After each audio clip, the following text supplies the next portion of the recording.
Good morning. It's Friday, and this is the Friday Grief Chat with Jill and Deb. And Deb is frozen again. And Zorro is awake, unfortunately. All right. So Deb is having some technical difficulties with her internet because Illinois is not friendly with the internet.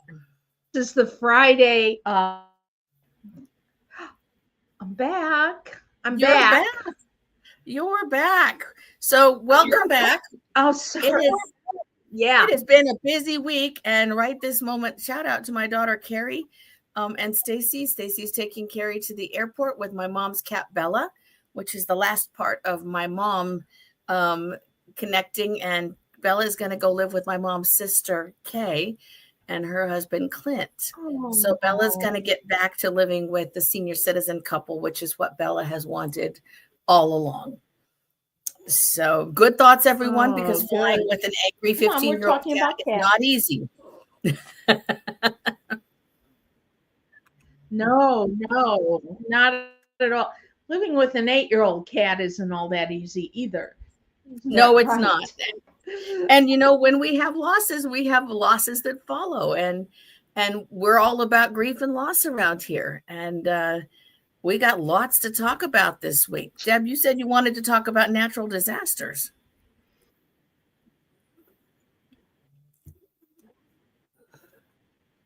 Yeah, I do. A friend of mine's house, someone in the laughter industry, her house, she got everybody out, all the dogs, all the cats, all the husbands. That's a joke.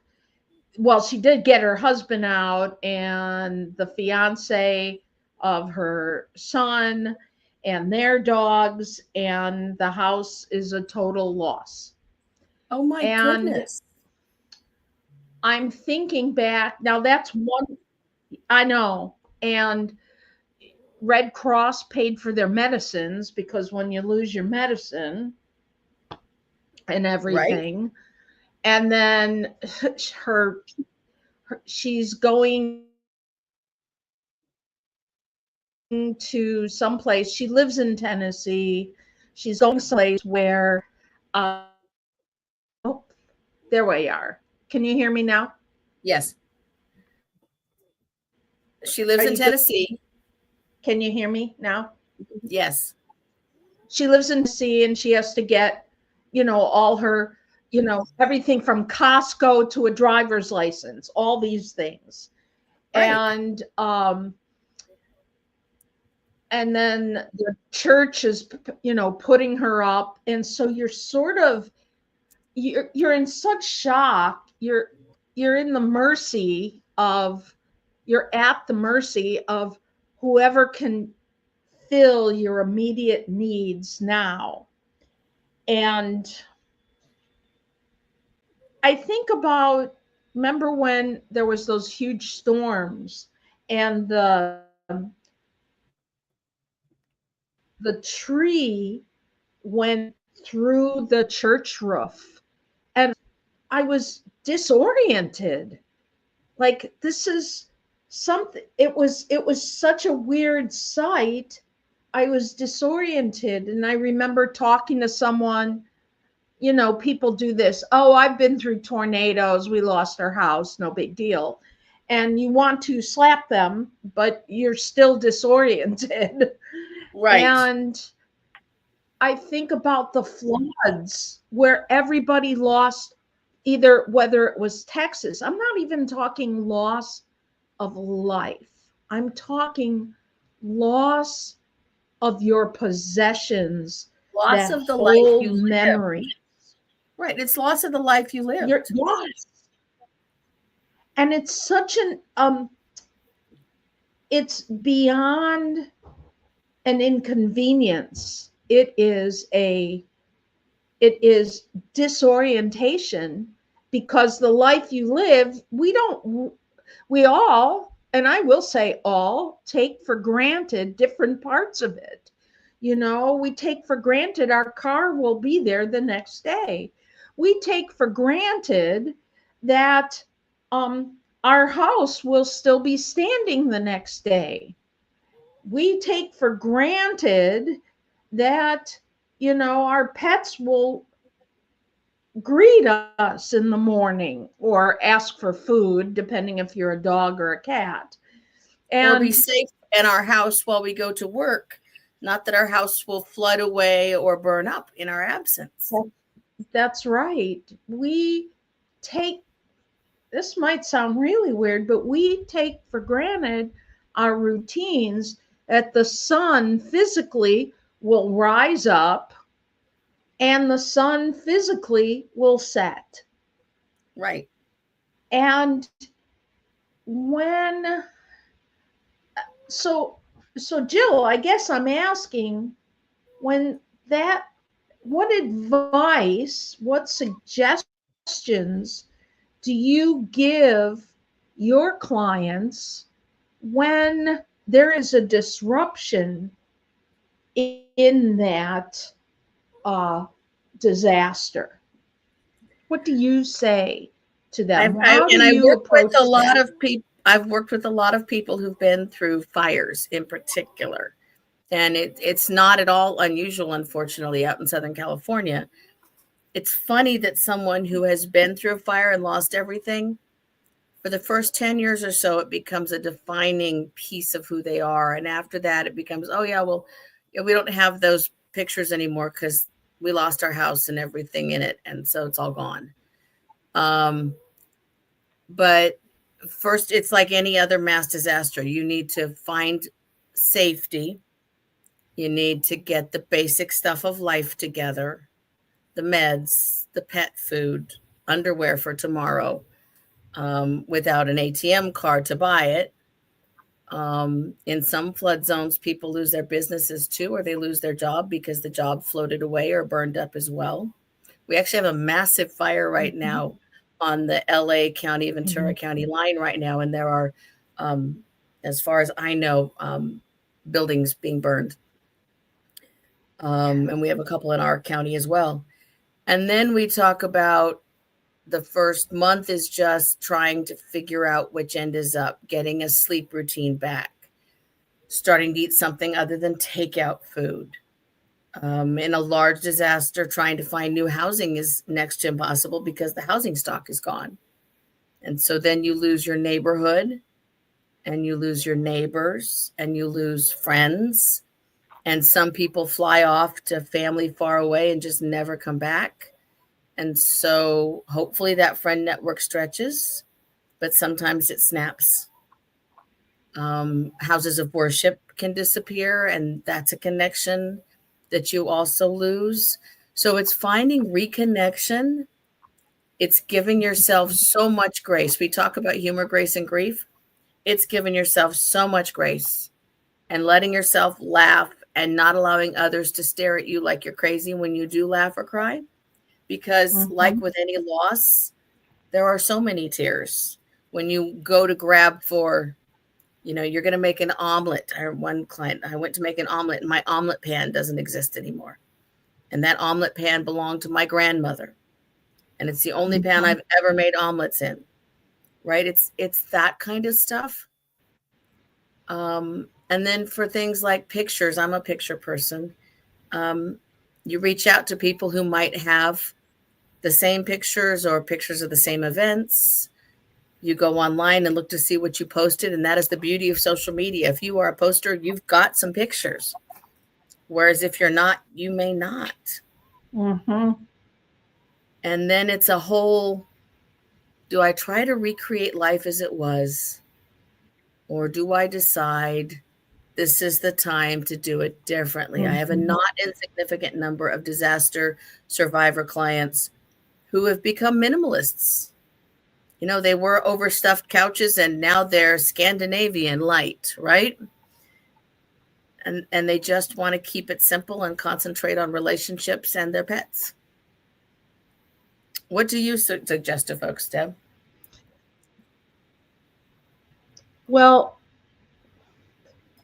people who talk to me, I have to assure them that this is normal. Here's one thing. You're disoriented. You're going to be disoriented for a while. And so that's where you say, yes, a long while, maybe a year, maybe Absolutely. 2 years. Minimal. Right. Yeah. It takes a while. Just like I tell people, I've learned that if you're in the hospital for one night, for every night you're in the hospital, it takes you a week of healing. Just as a general rule. I'm not saying everybody's like this, but a general rule. So being acceptable that you're going to cry at what seems like a weird time. Like it wouldn't be unusual that you lose everything, you get it all together, then you go to cook an omelet, and you know what you cry the most about? The omelet pan. Right.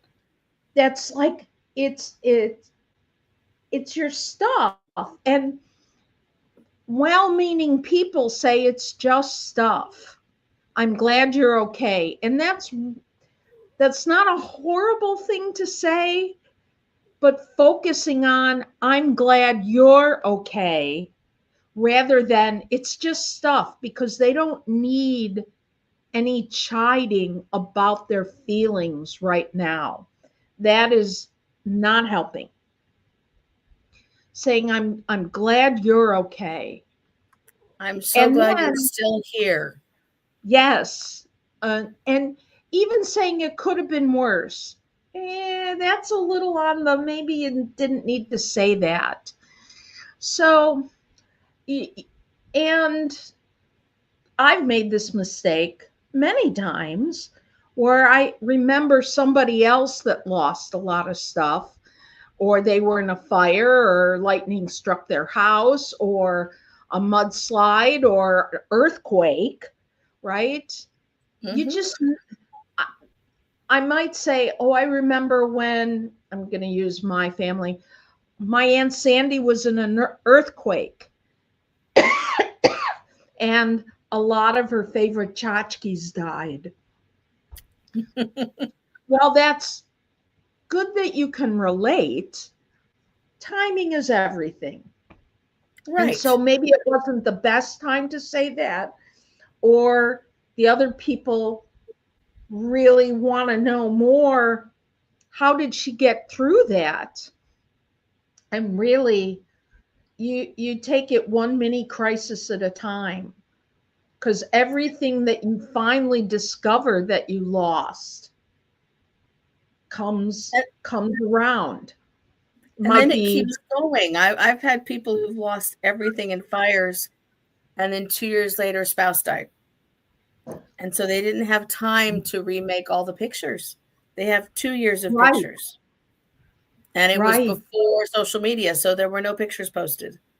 And the family all lived in the same neighborhood. So the parents lost their pictures. The siblings lost their pictures.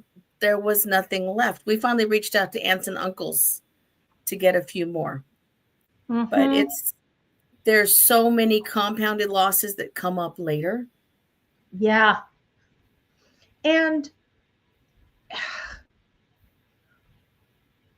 I remember feeling dismissed when this other person said, oh, and I said, well, tell me about the tornado that you said everything, because I was sort of incredulous at the way he said it. He goes, oh yeah, we had everything lost twice, actually. And then part of me is sort of being sarcastic inside. I didn't say it out. And I'm like, wow, seems to me while you're dismissing mine, you've dismissed your losses. But I didn't say anything. I kept it to myself. And I was very proud of myself in that moment. You know, allowing yourself that time to grieve, and it's reintegration. I know I've used the word grieve a lot, but I think takes a long time not to grieve, but to reintegrate who and what you identified as who and what, right, into the without who and what you were before. It's like you've broken apart, and it takes a long time to, oh, well, that doesn't quite fit. So then you have to go that, and that doesn't quite fit. So you tried another way. And it takes a long time, and people are not patient with themselves and others. Because Hallmark says they should be done with it quick. Yeah, at least by the time I mail this card, you should feel some relief. Right. You know what? The other piece is it creates a world of before and after. Yes. Before it happened, after it happened. And it's very much like a death in that way, or like an illness being diagnosed. And one of the things that I hear from folks who've been through disasters, like I hear from people who have faced down illnesses, they don't want to hear how good they look or how strong they are. Stop it. Don't do that. If they look good, great. Say, I'm glad that you had the chance to put a smile on. I hope that you have a chance to have all the emotions and you feel supported when you don't feel like smiling. Not, look how strong you are. I don't know how you got through this. You know, my house burned down. I had to run for my life. That's how I got through it. Oh, yeah. Yeah. The sarcasm bubbles up, and sometimes I just don't have it in me to keep that gated. Mm-hmm. Exactly. You know? And you don't have to if you're the one who lived through it. That's right. That's right. You know, it like just comes out of your mouth, and you're like, you know, I start sweating, you know, my anxiety comes up, right? And then I become a little more cruder. Let's put it that way. I try not to be rude, but I definitely want to break the rule of niceness. And so some of my language might be more blunt. Right. And there's a lot that goes with natural disasters that's now, unfortunately, been incorporated into conspiracy theories and blame game and politics.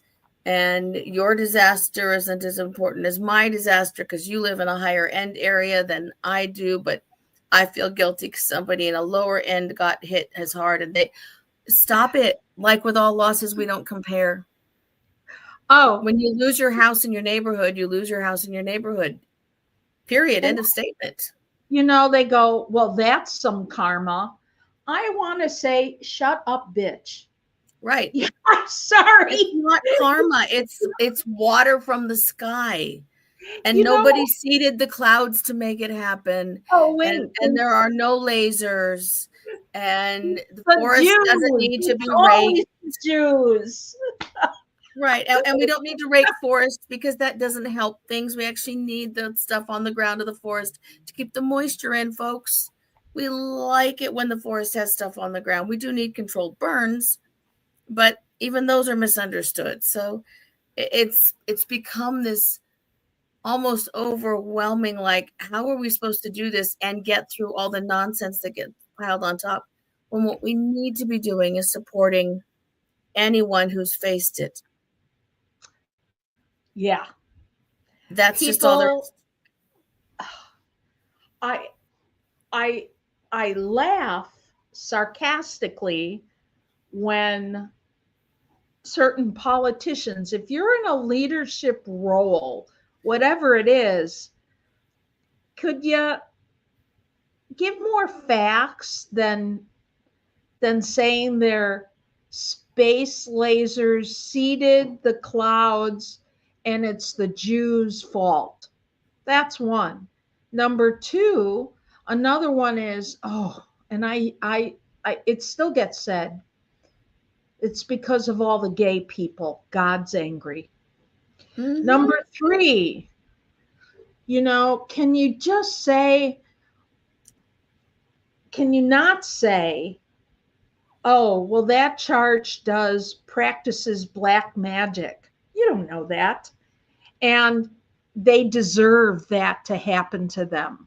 Nobody these are deserves all a real natural things. Nobody deserves a natural disaster.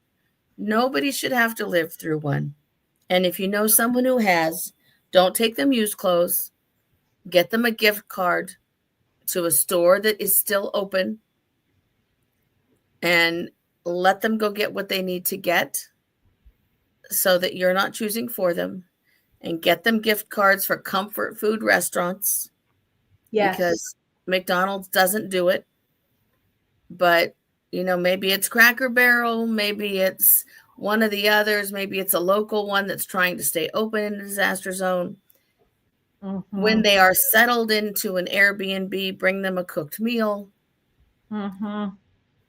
Take the kids out if there's a family so that the parents have a chance to deal with mounds of paperwork. And so they can cry by themselves. So the kids don't have to be present for that all the time.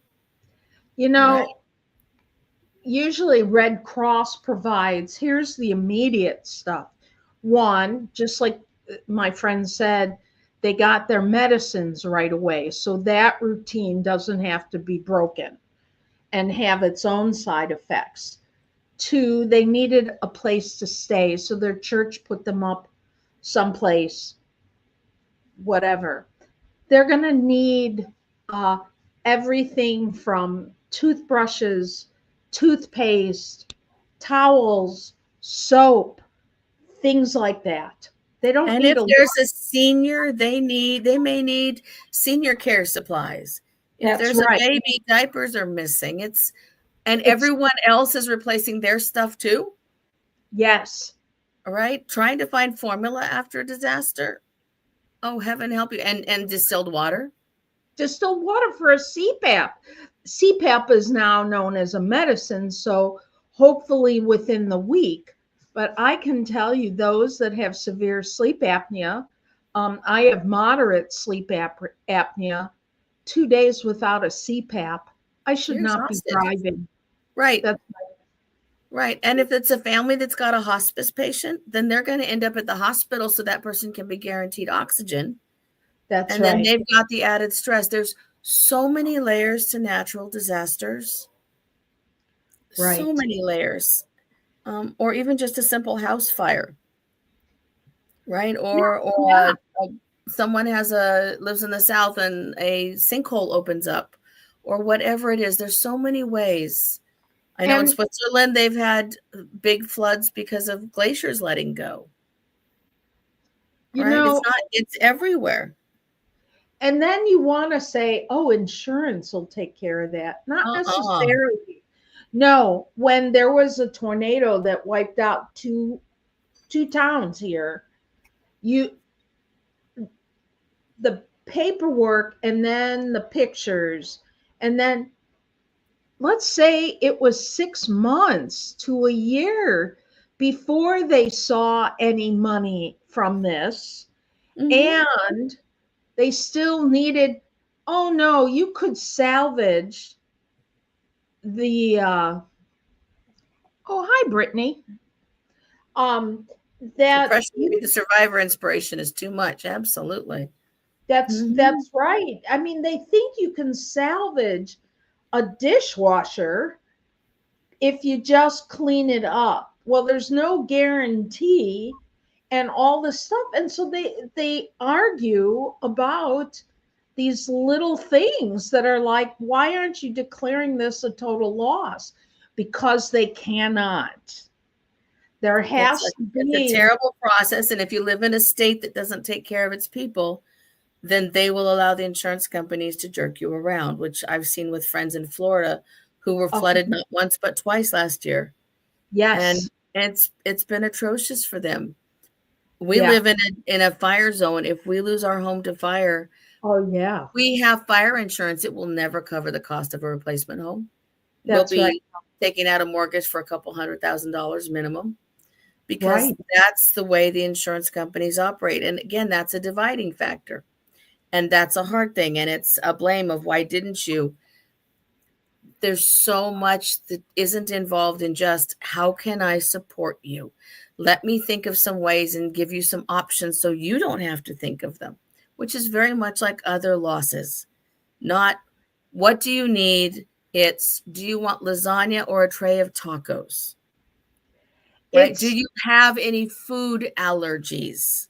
Because food allergies are important. We had a lovely neighbor who brought food over after my mom died, and literally not one person in the house could eat it because of the ingredients.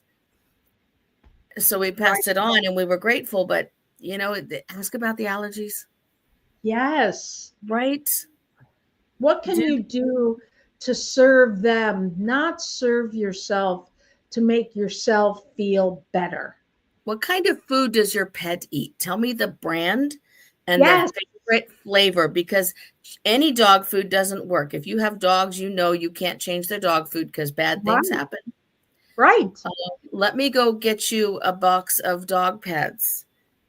Let me find out if there's another hospice or home health agency in the area that can step up and help right now. Let's call the service clubs and see if someone can step in. There's so many places that folks need help and they don't think to ask, and other people don't think to do. And think before you make a comment that could sound like a blaming or a shaming comment. Check like, it. Well, didn't you know that you left your candles on? Or didn't you have your electricity? Didn't it show did you have any warning signs 3 months ago? Or why did you buy a house close to the water? Yeah. You know what, folks, in North Carolina, that river actually changed course. Which rivers do. The Mississippi does that too. So you think you're farther back and all of a sudden there's a flood somewhere, and then all of a sudden your house is now on a riverbank and the next flood is yours. We can't.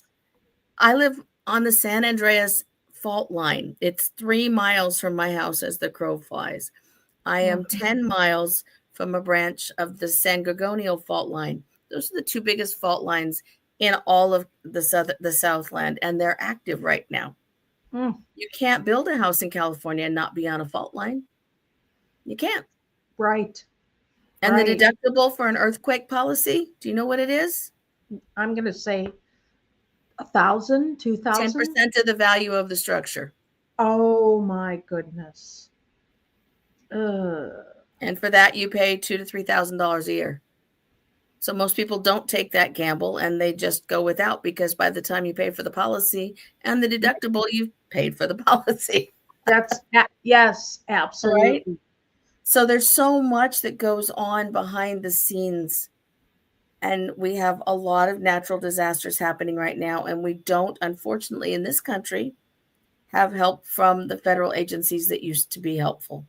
No, they weren't perfect. No, they can't do everything. I'm getting fire alerts right now as we're sitting here. And if you don't have the Watch app on your phone, it does all the disasters. It does floods. It does earthquakes. You should have it no matter where you are in the country, as it will alert you. But we need on your phone. On your phone. Yeah. Yeah.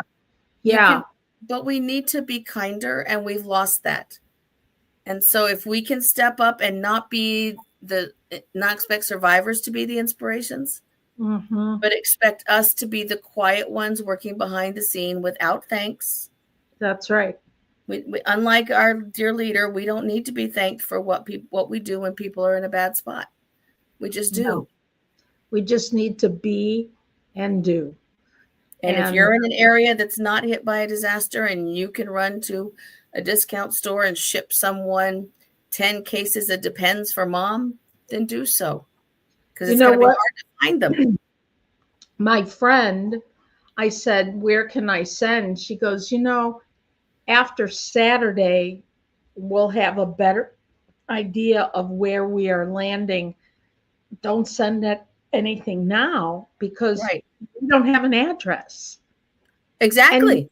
Yeah, I know. And so When Stacy was deployed to Puerto Rico for the floods there because of the hurricane, I mean, like all of us, she takes meds.